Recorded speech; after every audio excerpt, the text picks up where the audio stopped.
of trading happened in that gap, guys. Tons of trading. Those gaps are usually better when price has never been there before. Like that was the whole reason I had a $26,000 target, was my bear market target back way when price was up in around $49,000. I had a bear market target of 26K based on an unfilled gap.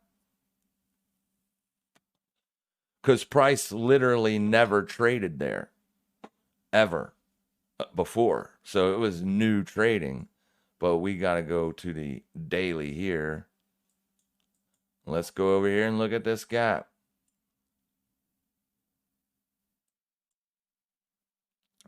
So like all of this right here, this day opened there, this day opened here, right here. So if I just do this right here, see this close, this bullish closing day? If I just do that, right? Just by doing that alone. Because remember, these closes that is resistance. That is an objective resistance level that the market decided. Not me. I didn't decide that to be resistance. The market did, because that's where it closed. That's the price it closed at on that day, right? So on your first attempt, you broke back above it. You didn't test it through here. It was here. That Bitcoin just on the spot chart just blasted right through. Friday, July 24th. So that means on a Saturday, you blasted right through it. Saturday, right there.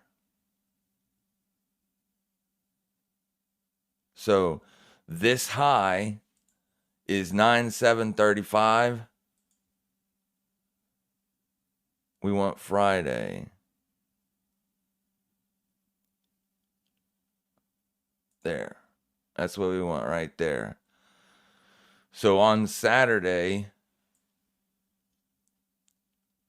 and then this is the resistance on spot, the same candle that I marked resistance here. All right? That's Wednesday the 10th. Wednesday the 10th. What's this price? $99.35.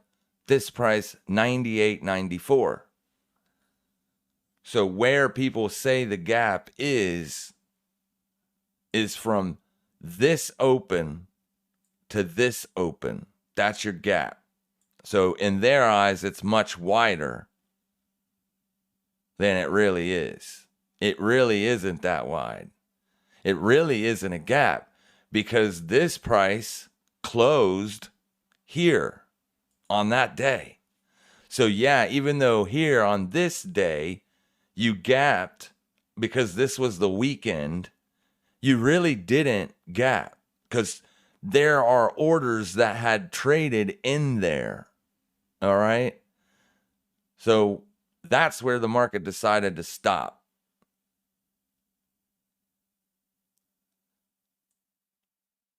That's really your gap from here to here. But according to the resistance level that the market made, this is the highest daily close closest to this. You have another one there that's even higher that you could mark. So there are tons of orders that took place in this price from 97.35 to 98.50. All this entire day right here, chewed right through them. All those orders. This day, this red day. Because you opened here, you traded up, then you traded all the way down. So technically this gap isn't really even a gap. But if you, just by looking at those two lines there, you can see how that acted as resistance and turned into support. The market traded right back down to it.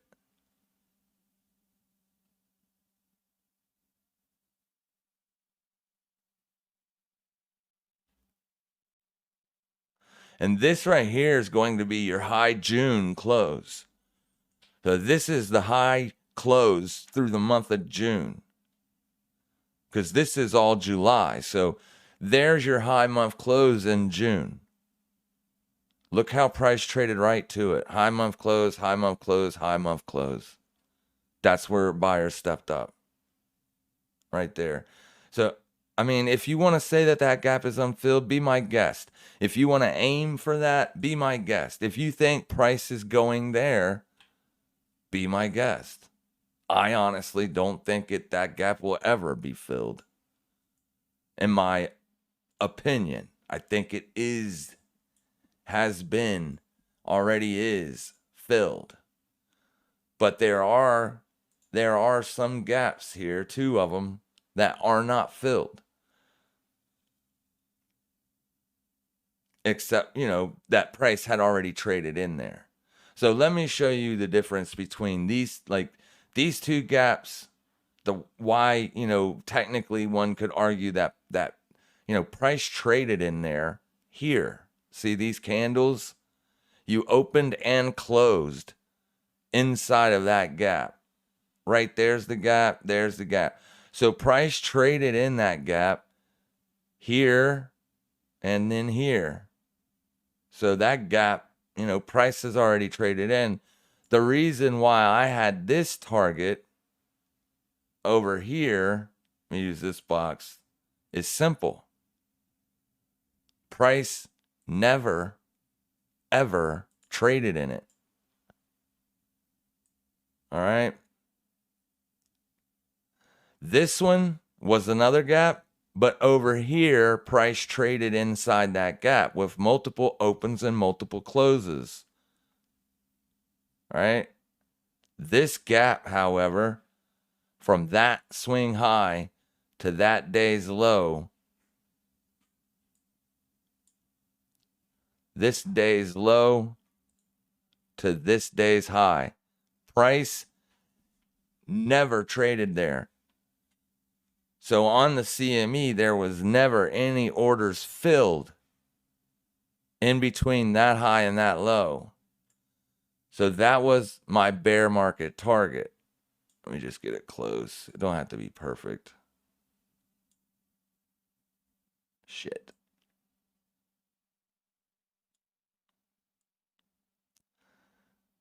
Yeah, I screwed it all up. There.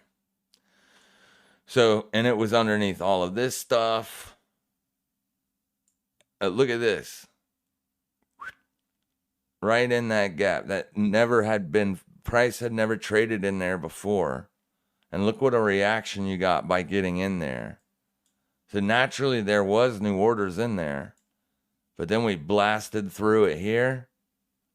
Came back up, and what did it do?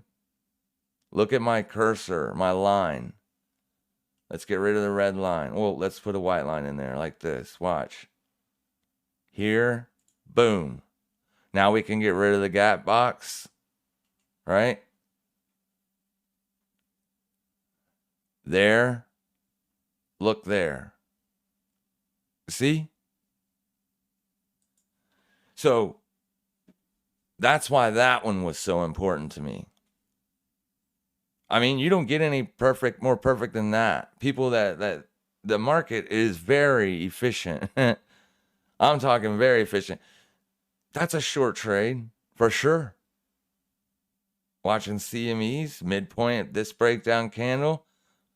This was an unfilled gap that had never had price traded in it before. You got this swing low. That was the market low. That was the low of 2022 for a long time until this day here. So big swing low right there. It's Thursday, May the 12th low. That's May's low there. 2022. In August, you traded right to, and I mean to, the exact price and rolled over. So that gap is filled. Dunzos. So, I mean, you can't really look at price like this, right? I mean, you have to because it's there, but just understand that all these prices from all the way up to here, that's like a ladder. Like if you look at the order books, you can see it better. Is there an edge by watching that stuff? Not really. But you can see in the order book, right? A transaction took place at that price. And since that occurred, you did get that transaction, therefore the gap is gone. It's those prices where, it never traded. But like I said, one can argue the spot market did trade through that because the spot market doesn't have gaps. A gap's the only reason that these gaps exist, and it's not just one straight candle moving all the way down there.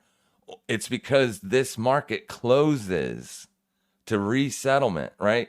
Like we have perpetual swap contracts in the crypto world on like these exchanges, like BitGet, for instance. They have perpetual futures contracts. That means there is no settlement period. It is, but it's continuous, right? Like every 8 hours, futures settle on in the crypto world. So it's perpetual, it never stops. CME is not a perpetual swap contract. CME closes just like the DXY does, just like the ES minis do. That's because for an hour, twice a day, the CME closes. Every day, twice a day, the CME closes for cash settlement. And then on the weekend, it's just closed. So that's the only reason.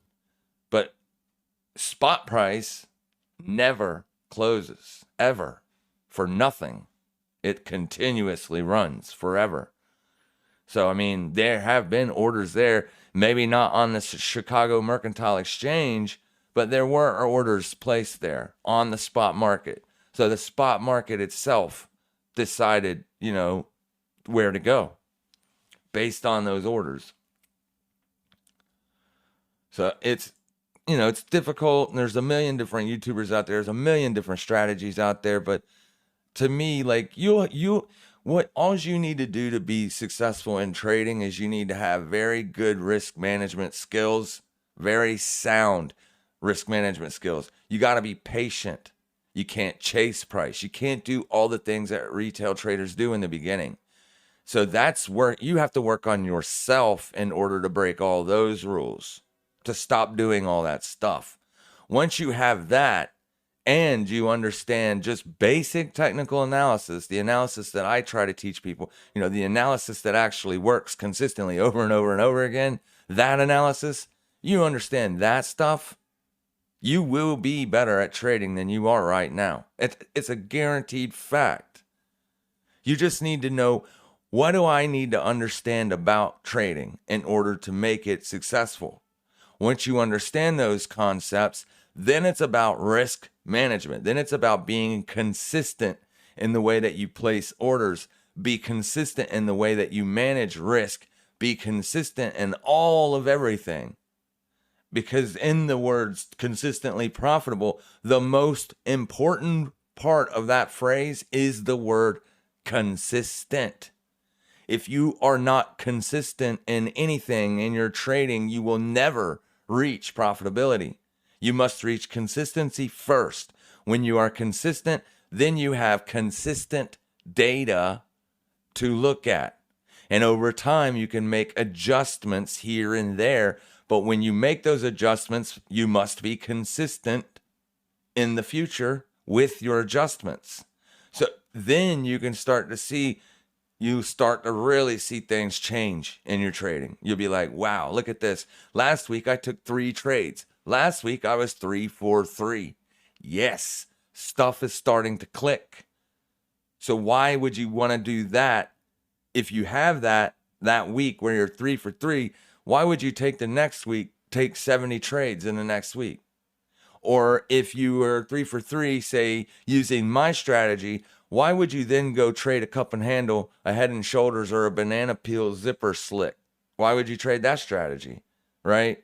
That's where retail screws up. Retail is trying to get the best from every YouTuber they can find and every book they can read and every bit of information that they can find on the marketplace, Meanwhile, none of that is helping them reach consistency or profitability. You got to be consistent first. Once you're consistent, you will find that profitability. It will happen. It's just a matter of time. Once you fully grasp that scenario, that it's a system. Like, most guys don't even take physical trades anymore. Like, I'm in the dark ages of trading because I physically place my orders manually and I manage my trades manually. People have algos and bots do it now. So they're traders. They just don't have, all they do is fire up their computer and they leave. It's over. Their trading is done for the day. Their algorithms, their bots take care of their managing orders and this and that. And if it's that easy for them to do and generate consistent returns, then why can't the average retail investor make money? Why can't they just buy that bot? Right? Well, in first place, you got to have a good programmer. Secondly, is the bot even consistently profitable? Does it make money over time? Does it have a guaranteed track record? Or are they lying to you? Like, these are all things that, to me, you don't need to pay for anything. You do not need to pay to learn how to trade. You can do it yourself. You just got to believe in yourself. You got to understand it's going to take a lot of hard work, a lot of dedication on your part. If you truly want to get this, if you just want to be a follower of signals, you will never, ever reach profitability, ever, because those signal services don't work. They shift their winners. They just shift their clients around. They'll have 4 parts. Boom, boom, boom. They split you all up in 4 parts. They feed one part this trade. They feed this part this trade. Then they just keep rotating clientele throughout that. Boom, boom, boom, boom. So that way you may get on a run where you get a few winning trades, but those guys aren't even actually making winning trades. They're giving 2 trades, one losing, one winning, and in some cases, both of them lose or both of them win, because that's just how the market works. But you're never going to reach anything that can be calculated or even considered consistent. And that's the thing that everybody's missing. That's it. That's the answer. That's the secret. That's the holy grail to trading. Consistency. That's it. If you want to be a head and shoulders trader, you only trade head and shoulders breakdowns, or you only trade inverse head and shoulder breakouts. Because if you do anything else, your data is now inconsistent. Consistency, that is the key. When you can reach that, profits will come. That's what I had to do, right? But my problem was I was trying too many different things. I was watching moving averages. I was watching patterns. I was doing all that stuff. And then I started to understand, like, I need to keep 75 notebooks or journals, if you will, just to keep track of my trading. And that to me seems like a lot of work. So I just broke it down, figured out how does price even move, and simplified it all. Because usually simple is better most of the time in most professions and most everything. Simple is better. The problem is people think simple don't work, or they just can't believe it. Even though that I can come out here and show consistently, boom, boom, boom. And not just, really good trades, the best trades. You're not going to find anybody on YouTube or Twitter that takes better entries than me on a consistent day over day over day, period, right? Nobody. Every now and then they might get lucky and squeak one extra pip out of a trade than I did, but you're not going to find someone that has better entries than me. How am I able to do that? It's because I do the same thing over and over and over again. I do not change. Change is good in some things, not in trading. Not in trading. If you find an edge, you do that edge until that edge is no longer doable, or until the marketplace prices that edge out. And this edge that I'm using hasn't been priced out of the market since 1960. It's still there. So my edge, it doesn't appear the market will ever price it out. Ever. It's simple. Simple dimple. So yeah, just do that. Get consistent. Find your entries. Find your exits. If you're going to be a day trader, then you're looking for entries inside of each one of these days. You already know how a day works, how the algorithm that makes price move, you already know what it does, how it moves it, what it does, what it's looking for. All right? There's people that's been trading for 30 years, 20 years, and they'll be the one, they'll tell you that there is no edge in day trading. There isn't. Intraday price action is just random noise. There is no way you can get consistent trading it, but yet I do it on a daily basis. It's just they don't understand, or they don't want to understand, or they just couldn't do it themselves. So therefore nobody else can. Just reach consistency. The easiest thing I can tell you is just watch the current daily low, the current daily high, and the current daily open. If you watch just those 3 data points moving on, as you learn, you will start to see that the market repeats these things every single day. You get an open, then the market makes a high, then it goes down, then it sets a low, and then occasionally you're going to have sideways choppy days where it just consistently takes out the high and the low, makes a new high, and then a new low, right? So if you're in a series a day like that, just learn how to identify it and then wait for the market to make a new low and then take your long. You're still taking the same trade on the same principle, right? And on trending days, you're looking to catch the meat of the move. You're looking for the day to be a trending day, so therefore you're aiming at the previous day's high or the previous day's low. That's the direction you're expecting the trend. And then you have outside days that make a fresh daily high, taking out the previous day's high and takes out the previous day's low. That's it. That's all the market does. There's no other kind of candlestick. There's just those 3. Outside day, inside day, trending day. No other kind. There's nothing else. That is it.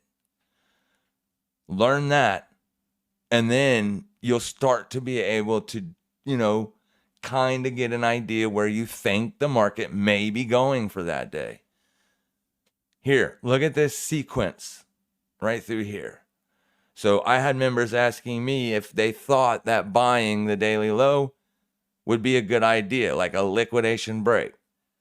Remember, I said that liquidation break strategy is best used during high-risk news events, not during normal days of trading. Because if you're in a trending day, then you're going to make a daily low, then a new daily low, then a new daily low, then a new daily low. So you will literally lose trade after trade after trade after trade trying to find the freaking low. When if you just realize that usually trending candles are the most popular. Inside days, outside days are not as popular as trending days. So look at a daily time frame right here, right? You made a high, you took out all this stuff over here, so it did look like it was going to go higher, right? So you would have probably been looking to buy, demand, but you would have been stopped out there for sure. But it still would have been a good trade to take nonetheless. Why? Well, it found support there on that day. So why do you think it wouldn't then? There's no way to know what's going to happen, but price is trending up. There's the breakout. You get long there, you throw your stop, you get stopped out. You live to fight another day. The very next day, what happens? Price opens and drops. Boom. Right? So that tells you you're trending to the downside. Each one of these days made a lower low. Here's your low. There's a lower low. There's a lower low. There's a lower low. So now in here, you see prices chopping around, But not every one of these days are an inside day. For instance, they're all inside of this day because this day's so big, but just day after day, right? Day after day, right? This is an inside day for this day. This day inside that day. This day broke out right here because it took out this day's low and that day's low. So at least this day trended. It broke out to the downside. Then you got a new low up. You took out the high. Right there, you closed bullish. So now we're probably going to be looking for entries right around in here, which I told people to look for bullish entries here. Right there, boom. Look at that. There it is. Why did I tell people to look for bullish entries here? Did I know that price was going to trade down to there and reverse? No. I just know that the market respects these ranges. This is the support that the market said was support. That's it. The market closed there. Therefore, until you get a daily close under 15,891, this is going to be support.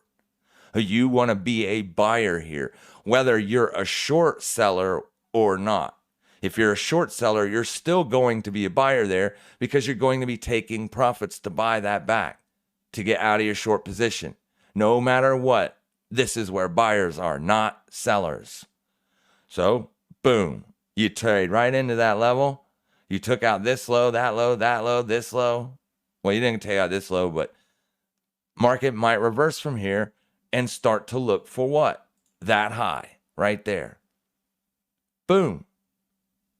So now this is the area that market has to get above before you can say you're trending, right? You got to get above this or this to say that you're trending lower. So there's a big hole right through here, right? There are no candle bodies between these two lines outside of these two. Okay? There are no candle bodies outside of this line besides these back here. But we don't care about anything beyond us. We don't care about anything back here. None of this back here matters anymore. This is all set in stone. This happened on this day, and it will never unhappen. And we can't look for this happened on this day to happen over here either, right? You've got new data here. There's no candle bodies in here. There's no candle bodies out here. So when we start to get candle bodies outside of these two lines, then we will know that the market is trending and we'll be able to look for entries in that direction. Same goes for down here. We close a candle down here, then we know that there's a good chance it's coming here. The candle bodies tell you the direction, but traps do exist because it happened here. You broke out, you did again, but then boom, drop. This was the range here. No candle bodies outside of this, no candle bodies outside of this until this happened here.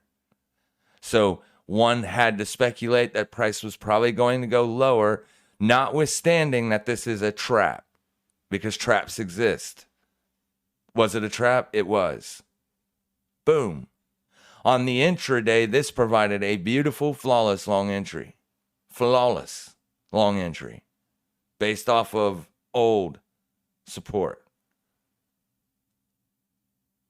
Beautiful.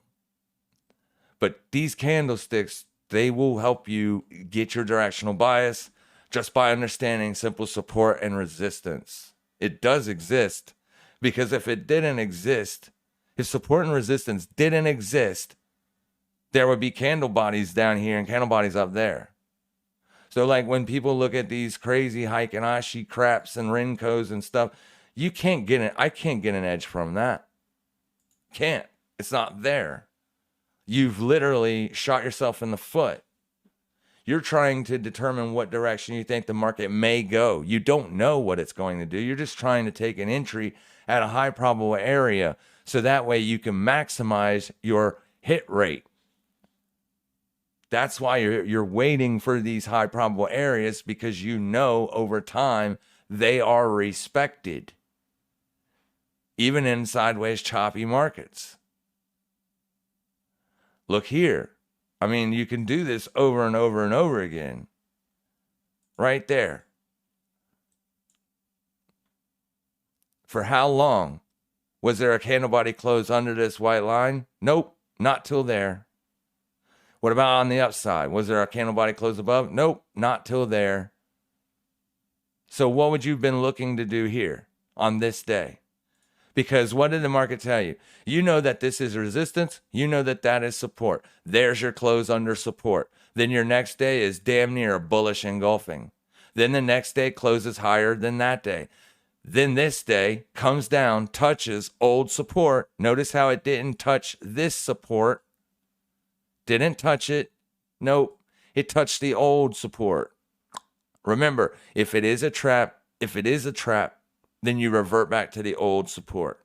Here you go. Boom. You could have bought that and made a killing that day. Then the next day. This isn't just on hindsight. This is the way I trade. Here it is. What are you going to be looking to do on this day here?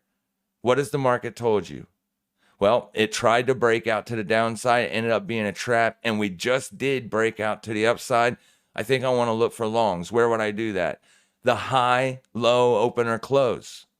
All right, so if I'm looking to buy, then I know I'm looking at either the low of this day or the or the open of this day.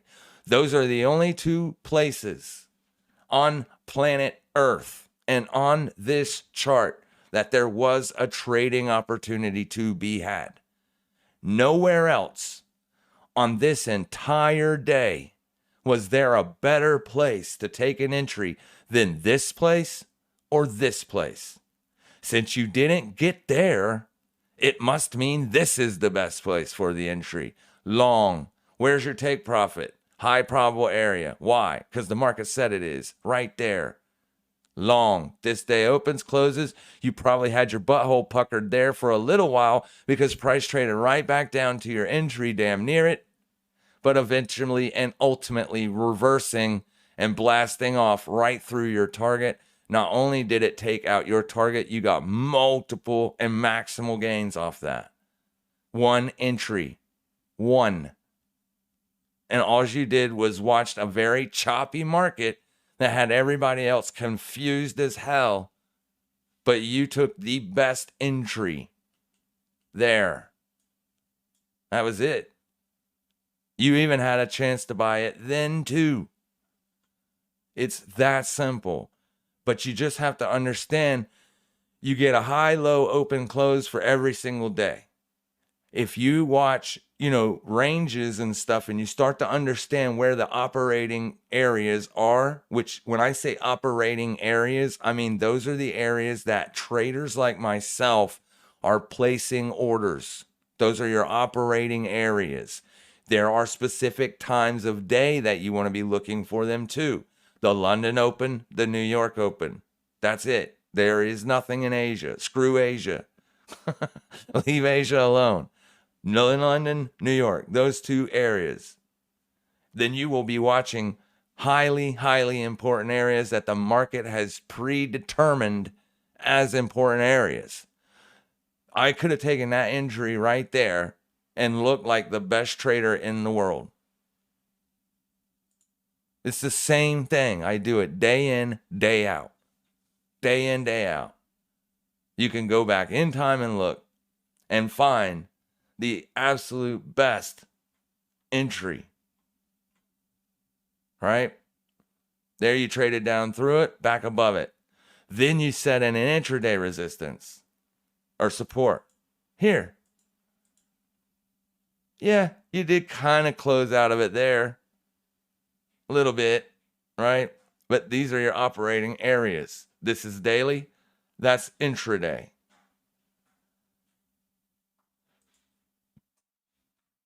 Boom. Look at this. Pushes right through, right into your entry. Out again. Right there. There. You got a second chance on this candle. Right here. Look, I didn't invent that line. I didn't pull that line out of my ass. I pulled it out from here. This is support. This candle right here scratches this close under. It scratches it. It's a trap. That was a trap. So you revert back to your old support right there. 1, 2, 3 chances to get long at 19,279. There is your open of the day right here. That's your open of the day. There's a low of day, potential low of day here. Hourly close under this candle scratches your long trade.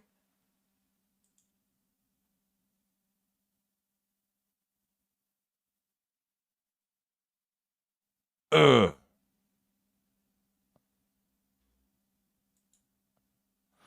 Scratched it right there. Boom. Then what happened? This candle right here set this candle as a trap. Right there. You got another entry here, right? Maybe not on this line anymore, but it still worked out. Now you can watch this one. It's a trap, but still, I mean, this wick right here went to there, right to it, like perfectly. Nowhere under it. You don't need anything but candles. Nothing else but candles. Now, looking at that, where did you enter? There. You entered here, got stopped out, or you closed it. But then you seen this, a new trap. You know that on the daily you're looking for up because of this day here, big, strong breakout day. You're looking for bullish trades. On this hour, what time is this? What time is this candle? This was the absolute perfect, best, flawless entry that you could have ever taken in your life. 8 o'clock a.m. Eastern Standard Time. That's the New York Open. New York Open, man. 8 o'clock. Gave you the most flawless, beautiful entry at an intraday support. It didn't look like it was going to be an entry. It looked scary. This whole candle was blue. That's bearish. But look how it closed. Look how it closed. You play with this tool. You use the principles you've learned on this channel. You will get good at trading. And then it's just a matter of time. And even if you're broke, even if you'll never have enough money to be, a successful day trader because of your funds, like you literally just don't have the money.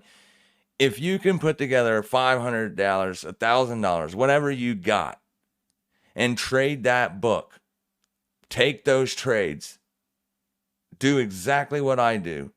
If you can work out the kinks inside of yourself, over trading, revenge trading, trying to inflict your will upon the market, all those terrible things, and you can start consistently making gains and you can turn the equity curve upside down, you can take that data, 2 years worth of data, anywhere to any prop firm in the world, and they will give you money to trade.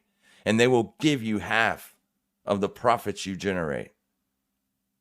Think about that. Any prop firm in the world will. They don't care that it's a small amount of money. What they care about is, do you understand how to manage risk? And are you taking profitable trades over time? If both those answers are yes, they will start you out small. They will move you up because they want profitable traders. Not everybody's going to be able to do this because of self flaws, just flaws in their self. They don't have patience, never will. You know what I mean? Those type of people are not going to be able to do this. You have to be calculating. You have to think like a sniper. You can't take the shot if the guy ain't there, right? If you're a sniper, think about that. If you're a Marine Scout sniper and you want to see that pink mist, you got to wait on the guy to get there. You can wait for 5 days. You got to go to the bathroom in your pants just to get him. It's the same with price action. You can't take the trade unless the price is there. If price is there, you've already predetermined your directional bias. You take the entry. You manage your risk by putting a stop loss in. If your stop loss gets hit, you don't try to take the trade again. You wait for the next day to see how the day plays out, because tomorrow you will have more data. You'll have more information. Then you can slowly start to build in a solid understanding of directional bias. You're not going to get it in one day. It could be up today, down tomorrow. Up today, down tomorrow. You got to wait for those opportunistic times. They do reveal themselves. We do take them often. It just takes time, understanding, dedication on your part, patience, a lot of other things. And sometimes you're still going to be wrong. That's just part of it. All right? I'm going to wrap it up with that rant. You just got to understand that sometimes you're wrong. You can't force trades. You wait for your areas of entry. If you miss it, you miss it. You wait till tomorrow. If you get it, nice. If it wins, awesome. But you didn't have anything to do with it. You had nothing to do with it. You waited like a sniper for that one shot.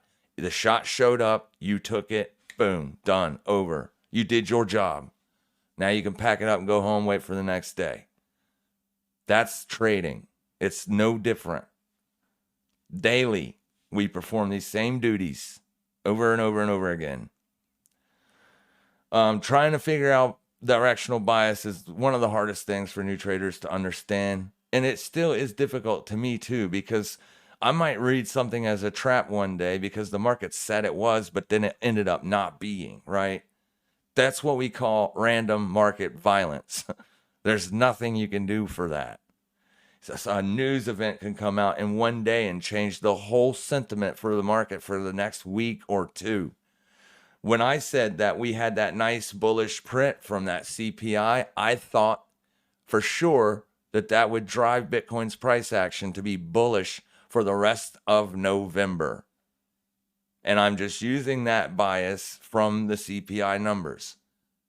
The rest of November can be bullish. We don't have another Fed meeting until December. So that's when we'll have to wait for bearish sentiment to come back into the marketplace. And then FTX happens. FTX happens a day before CPI. So the FTX scandal is literally a black swan event. The marketplace has consistently traded with risk, and we have been consistently right on the risk direction. Consistently, I've been telling you guys what to look for, what I think is going to happen, and it has been happening consistently like that. So, black swan event throws Bitcoin correlation to risk out. It's gone. So right now, we're still kind of in this weird place where Bitcoin is still kind of trading on its own merit. Even if the dollar's going up, Bitcoin should be going down. Well, it kind of worked today, but then you've seen after the market opened, you had it's not a really big candle, but looking at it on the 5-minute time frame, it looked monstrous, didn't it? But if you look over here, it's really nothing in comparison to that, right? It's not a big move, but it did end up stopping me out. Today is still an inside day. It's still a choppy inside day. You're still trading inside of yesterday's range. Still. These are the days that'll kill you as a trader. So that's another reason why I say take profits. Always, always, always. Do not tell yourself not to take profits because you think it's going to do something. No, you have a rule, a system in place. That system dictates to you that you take profits. Always. You have to keep a track of your winning and losing trades. And if you leave a trade on, if I would have said, you know what, I'm going to be greedy here. I'm not going to take profits because I'm levered up and I think we're going to take out yesterday's low for sure. It's right there. I mean, shit, the high of day isn't even barely above the midpoint of yesterday. So the market has to be reaching for this. Has to. So I'm going to leave them profits on until we at least get there. I got stopped out. So if I wouldn't have taken profits on this move, which I did, I was screaming at the computer screen watching the 5-minute chart push down to it and get closer and closer. And I was like, get it. It finally did take it out. And I'm glad it did, because look at this. Random market violence. And it happens still inside of today's high, inside of today's low. This low was made at 2,300 hours. You didn't take out today's low. You haven't taken out today's high yet. You are still trading inside of yesterday's high and low. So there really isn't giving us anything right now.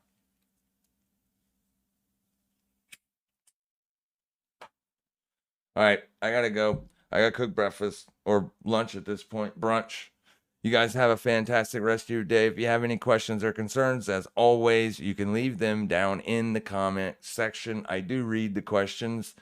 Sometimes it takes me a day or so later to read them, but I always read them. So you can get a hold of me there. You can get a hold of me on Twitter. But please use the link in the description if you want to follow me on Twitter, because so far we've already had to get rid of 4 impersonators. And it really sucks because, like, the last one we just got rid of had 4,000 followers. All 4,000 people that were following that freaking dude thought they were following me. Twitter didn't give me those followers. All right? Those followers are just gone. They probably think I'm gone or something. And I'm not. So make sure you use the link in the description if you want to follow me on Twitter. I'm not very active on Twitter, but I do occasionally post tidbits that can help. I also occasionally post trades. I posted a trade this morning on Twitter. It was a little bit late for you to get involved in it, but at the same time, I'm not a signal provider. So it's just to help you try to get it as you go. That's it, right? That's all. Just kind of help you see what I'm looking at, so that way you can start to see what I'm looking at as well. You'll get there. I promise. All right. But anyways, you can leave the questions in the comment section. I will answer them. Follow me on Twitter. You know, if you want to follow me over there, make sure you use the right Twitter account, which is in the link in the description. And I thank you guys so much for your time. I mean, 50 of you stayed around for hours, pretty much consistently. So through all the rants and everything, wasn't even a real trade to take. We are still waiting on SPY. I mean, if it continues to be bullish, then I will, like I said, tomorrow, I will be potentially looking to be a buyer down here. I will be watching hourly closes right there under that blue candle, because as of right now, that is the market's range. So what I mean by that is you don't have any closes outside of this close. So for now, until you get that, this may end up being support for tomorrow. I'm not going to chase price and be a buyer of it up here. I will wait for it to come back tomorrow. If it comes back during the London session, then I'm not going to be able to get it, right? That happens. But hopefully it comes back at the open tomorrow. If we get a test of this level, we can get long, and we'll see how it works out. I will not be live for that, so that will be on you to watch. But I will post updates and stuff on the SPY if it breaks down today. If it doesn't, then 390.40 and 389.52 are the most important levels to watch for potential bullish entries tomorrow. All right. Monday we'll have new data, so if we lose it or miss it, we miss it. We'll get another opportunity or another swing at it. I promise. You guys have a fantastic rest of your day. Make sure you trade safe. Make sure you trade smart. And as always, happy trading, everybody.